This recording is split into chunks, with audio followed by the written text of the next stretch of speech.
Hello everyone! Welcome back to Master Che. Today, magluluto po tayo ng asado de carahay. But before that, please don't forget to like and subscribe.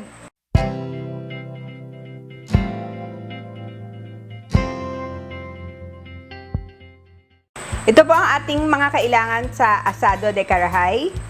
Pork kasim, potatoes, bell pepper, siling labuyo, olives, kalamansi, bay leaf, tomato paste, soy sauce, butter, garlic, onion, and tomatoes.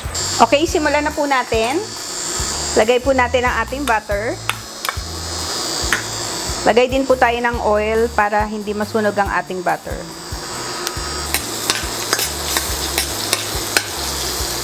Sunod po natin ang ating pork.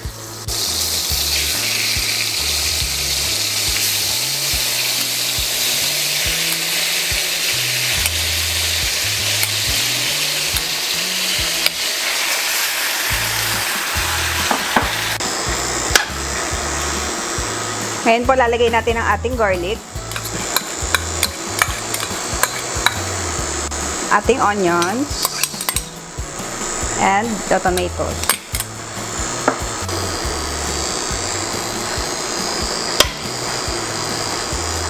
Lalagay na rin po natin ang ating water. At isi-simmer lang po natin siya. Ang recipe pong ito ay pwede rin yung gamitin ng baka or chicken. Masarap din po siya. Ngayon, tatakpan po muna natin. Babalikan natin siya pagka lumambot na ang ating pork. Much later. Balikan po natin ang ating pork. After 30 minutes, ito na po siya. Medyo malambot na siya, kaya lalagay na natin ang ating potato. Lagay na rin natin ang iba nating pantimpla sa kanya. Lagay natin ng bay leaf. Lalagay na rin natin ang ating toyo, kalamansi, at ang ating tomato paste. Haluin lang natin.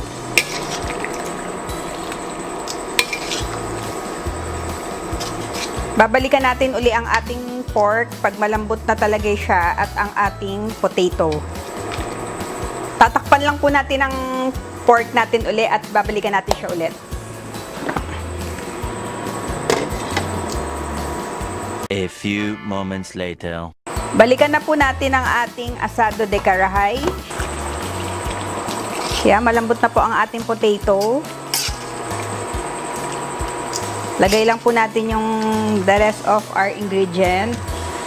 The bell pepper.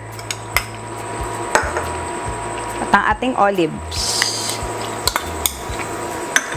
Lalagyan ko rin po siya ng siling labuyo para medyo spicy ng konti. Pero kung ayaw nyo, okay lang naman po.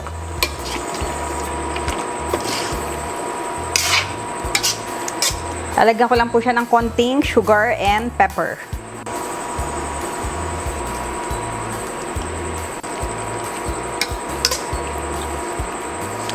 Sobrang simple lang po ng dish na to pero masarap po siya.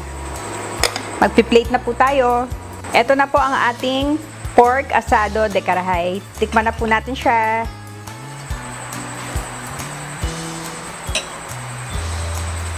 Sana po i-try nyo siya sa inyong mga tahanan.